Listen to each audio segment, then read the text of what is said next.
Hello and welcome to the Daily Meal for Saturday, the 21st of October 2023. In today's Millwall news, it was a match day. We were live on Sky, the first game without Gary Rowett as manager in 4 years. And I don't know about you, maybe this is just rose tinted glasses. I thought we played a bit better.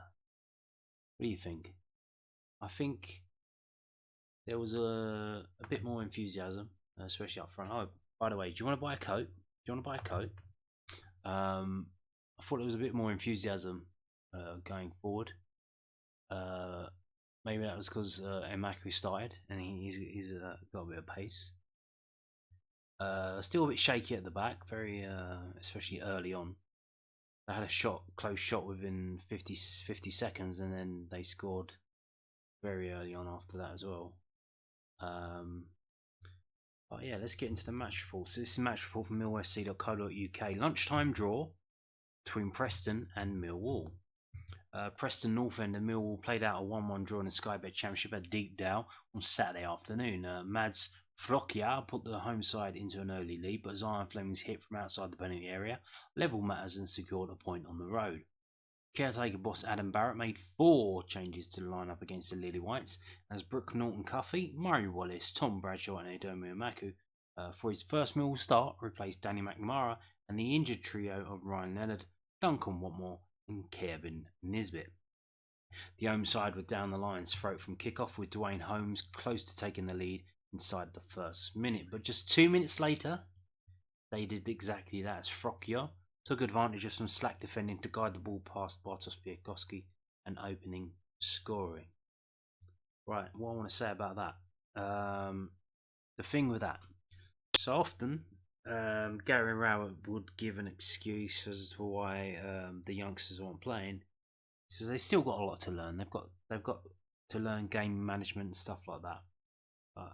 He was saying this explicitly and sometimes like in a roundabout way, and you could see that today. That goal was, I'm not going to say entirely, but mostly the fault of Edomu Emaku, and I think he played well today. But that goal that we conceded was partly down to him. If you look it back, I think one of the highlights I saw, they clipped it, but if you can find a highlight where they go a bit before they start running forward. So we're doing a high press and we're closing them down, trying to interrupt their passing. But you should really only be doing that in the final third. So Edomu's playing on the left wing, he's back. And the ball's just gone over the halfway line and it's just inside our half. So it's in the middle of the pitch. So he's still doing a high press thing. So the Preston guy's got the ball and he's looking for someone to pass to. Edomu's blocking him off going forwards, so he looks backwards, and then Edomu, thinking he's probably not thinking, but he's probably told, I'll do a high press, interrupt their passing. He moves away from blocking the guy going forward to blocking the guy going backwards. But when the ball's in your own half, show him backwards. Let him go backwards. Go back all day long. What you don't want to do is what Edomu done. Move backwards to block off the pass backwards. Left a massive gap there. And even the Preston guy, it took him like a second. He's like, what's going on? And then he just run through the gap. And Edomu's like chasing after him. And he's doing it half-heartedly because obviously we play with 5 defenders. And he's like, and there's the defensive midfielder Nora as well. And he's running back. He's like, are any of you going to come forward and close him, like block him off? Or no one did. So yeah, so when you talk about they've still got a lot to learn, they need to work on their game management, things like that. So Domu, what you did there, it's all right doing that in the final third. Yeah, block them passing it backwards to the defender or the goalkeeper. But when it's in our own half, he can let him pass it back all day long. Just stop them coming forward. So yeah, bit greeny. Obviously, that's his first start for Millwall. But after that, I don't know if he was having a sense of he needed to make up for that, because you could see, was it Denore or something? Few players literally, as soon as the goal went in, turned to him and like threw their hands up and like pointing the finger at him. After that, he had a couple of chances where he could have scored, or he could have laid it off. I think he was just desperate to score, or maybe it's because it was his first start and it was on Sky. He just wanted the glory. I don't know, but I'm sure it'll be mentioned here as we read on. Holmes' effort was then blocked as North End looked for more. Yeah, good save from Bart for that one. But Millwall could have equalised not long after, as they broke in a 4-on-2 situation. Maku's shot was deflected onto the crossbar before a combination of Fleming, Casper Denor, and Joe Bryan could not force the ball over the line. Yeah, that was a chance, like I said, Maku had. The threat of Holmes was proving too much for the Lions to handle in the opening stages, with the attacker testing Biakowski once more with 40 minutes on the clock, but Imaku was a thorn in the Preston side at the other end, doing well to turn just outside the centre circle and driving towards goal. The Irishman went for goal instead of slipping in an unmarked Bradshaw out, and the shot was saved by Freddie Woodman. So there's the other chance I said. So Bradshaw's running alongside him, and he's like, but the thing is with Imaku, once he's done all that running, like, you can't ever like, okay, I shoot now, yeah. It takes a lot of effort, because you've got your adrenaline flowing just to go, okay, I'll pass it off.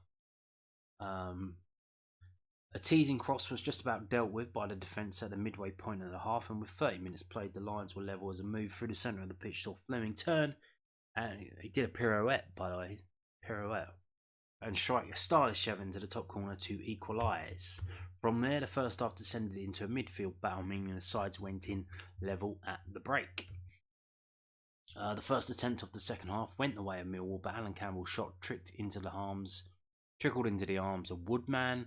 North End's defence was still struggling to contain Amaku, and the strikers' endeavour set up a chance on the left-hand side for the Lions with 56 minutes on the clock, but Preston, defending into a piercing sun, were able to clear behind. Norton Cuffey's left-footed cross was just too high for the leaping Fleming as the search for a second goal continued, but the lively Amaku's afternoon was cut short with a little over 20 minutes to go, as he had to withdraw following a challenge. A rare foray forward for Preston saw Brad Potts' shot deflect off Bryan and into the arms of Biakowski as the final 15 minutes came into sight, and as Fleming's free kick went wide of the far post deep into stoppage time, referee Mr. Donahue signalled for the end of the game and a point apiece. And the team was Biakowski, Norton, Cuffey, Harding, Cooper, Bryan, Wallace, Denor, Campbell, Fleming, Imaku, Bradshaw. The subs were Mitchell on 82 for Campbell, Longman on for Imaku on 69, and the unused substitutes were Truman, McNamara, Saville, S.A., Leahy, Honeyman, and Adam Malachi. So interestingly, if we look at Adam Barrett, what did he do differently? He didn't make a load of changes. He only made 2. Everyone's clamouring for Saville to play, to get involved. He brought Mitchell on for Campbell, not Saville. Okay. And that was kind of weird. Mitchell didn't look too good when he came on. Didn't bring Essay on. And Tom Leahy on the bench. I'm not sure if that's his first appearance, but highly predicted, because Leahy and Adam Malachi were not involved in the under-21 game against Charlton, and obviously that was surmised that they must be training with the first team because there's so many injuries, and that was true. So yeah, there you go. Overall, I thought we were better. Like I said, I thought we were better. Not better than Preston. I think a draw was a fair result, to be honest with you. But the energy was there. It just needs to be honed, like I said, with Amaku. Apart from that, where he made a mistake to let the guy run our defence and score. Apart from that, he was pretty good. Bradshaw was almost, I forgot he was playing at times. The only time I remember that he was playing is literally when Imaku didn't pass to him. It was like, oh, Bradshaw's there. Bradshaw could have had a shot. So yeah, I'm surprised he didn't take Bradshaw off the Longman, but I guess Bradshaw's the only striker. But again, so if he's not taking Bradshaw off, does that mean Bradshaw's going to play 90 minutes today, 90 minutes on Tuesday, 90 minutes next Saturday? Is it back like it was before, where he's absolutely knackered because he was the only striker?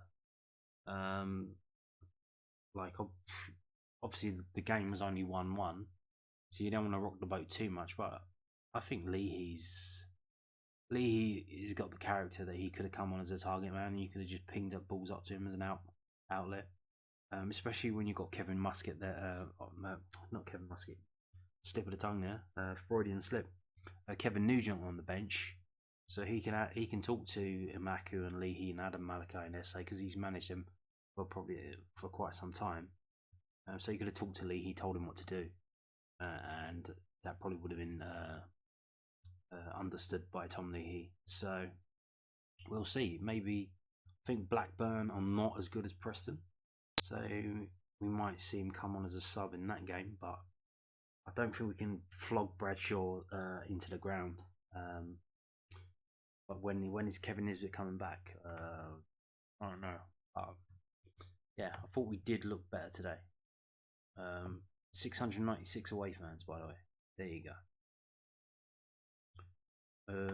What are we doing? Oh, yeah, photos from the game. Oh, yeah, do you want to buy a coat? Photos from today's game.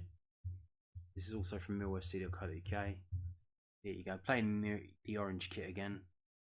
Nice kit, not too bad. All orange with is that navy trim on the socks. Nice, I like it. I'm not sure about the badge though with the orange as well. That's kind of weird. Murray Wallace was good today. Did well. Dinor as well. Like I said, I think the only player, well, Cuffy. I don't think he was as good. A lot of people saying he was great today. I'm not sure about that. I'm like Bradshaw. Obviously, he's doing stuff off the ball. So maybe I missed what Bradshaw was doing, but didn't really see him getting involved too much. I think all the players are pretty decent, to be honest. So yeah, there you go. And we're back round again, so that's that. Now moving on to some of the post-match comments. So this is from londonnewsonline.co.uk, the South London Press's online website. Millwall caretaker boss pleased with response after nightmare start at Preston North End. Caretaker boss Adam Barrett was delighted with the responses Millwall side showed after a nightmare start in their 1-1 draw at Preston North End. The Lions fell behind inside 3 minutes and deep out as Mads Frokje Jonsson finished off a sweeping move to give the home side the lead before Zion Fleming's fine equaliser on the half-hour mark. Barrett said, it was a nervy start. We didn't come out of the blocks like I wanted us to. We turned the ball over cheaply, so that was disappointing. But the reaction after the first 10-15 minutes was brilliant. We then got control of the game and we moved the ball well. We created some good chances and got into some more threatening positions, and for the rest of the half, we were really threatening. I was pleased with that. The second half became a bit more scrappy, a little bit more of a stop-start. No team really got a grip of it. We had moments where we had to dig in and defend at the end. They put on some strong centre forwards with the likes of Ched Evans coming on, so you're going to have to stand up. The defence were excellent in doing that. Important headers out of the box. We had a couple of moments ourselves with a corner which would have gone in. There were a couple more chances where with a bit more composure in and around the box, we could have nicked a goal. Overall, with everything that's gone on, I'm happy with a point. Asked if there needed to be any tactical tweaks after a disappointing start, Barrett said, "Oh no, not really. We had the game plan and the shape was all there in place. You saw after the first 15 minutes the lads started to do it. It was more of a case of just trying to settle them down, calm down and get our confidence back. And they did that after the opening period. Fleming netted his 4th goal in 2 games at Deepdale following a hat-trick in this fixture last season, a game the Lions won 4-2. Barrett said, "Oh, he likes coming here. He had a couple of other little moments as well, but delighted for him. He's an important player and we all know he's got quality. It's just about getting him to do that on a more regular basis." So there you go there. Future Millwall manager. Possibly. What do you think? Adam Barrett? Unbeaten. He's unbeaten so far in this round. He only lost 1 game in the last 3 that he managed 4 years ago. Southwarknews.co.uk now. Imaku went off injured. It looked like cramp, dead leg, something like that. This is from Southwarknews.co.uk. I'm hoping it's nothing. Adam Barrett reacts to Adamu Imaku hobbling off after his very strong performance for Millwall. Jake Cooper was also impressed with the 19-year-old as Imaku made his first start for the Lions. Adam Barrett is hoping Adamu Imaku is okay after he hobbled off against Preston North End. The 19-year-old appeared in discomfort after misjudging a tackle on Liam Millar and was substituted off a few minutes later in a 1-1 draw. It was a disappointing end to an afternoon that otherwise gone swimmingly for Imaku as he struck the crossbar and proved to be a threat throughout on his first start for Millwall. Barrett said, I'm hoping it's nothing. I haven't had a chance to see him. The young lad done really well today. Shows what a threat he can be, so I was pleased with him. Just fingers crossed he's okay. We'll make sure that we look after him and get him right. He's got that pace, power and directness which can hurt people. There's no 2 ways about it. He's going to make you defend. He's going to make you work. The big thing for Adamu, I was really pleased with his shape and off the ball stuff today as well. He works his socks off. A real honesty about his work. It's just going to be that consistency now with Adamu. He's a young lad. He's going to be a little bit up and down. We have to make sure we manage him right. But I thought it was a very strong performance from him today. Jake Cooper was also impressed with the youngster's contribution. He said, I thought he was excellent. That pace and power he's got just gives him the team a slightly different dynamic. And if he can keep putting in performances like that, he can be a big player for us. I think he'll probably say himself he's a bit disappointed with a couple of chances he had. But it's great to see him in those areas getting the opportunity. And like I said, hopefully we can see it more often.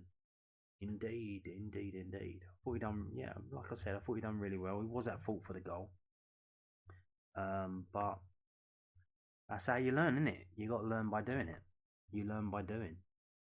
And that's it. On that note, thank you for watching and goodbye.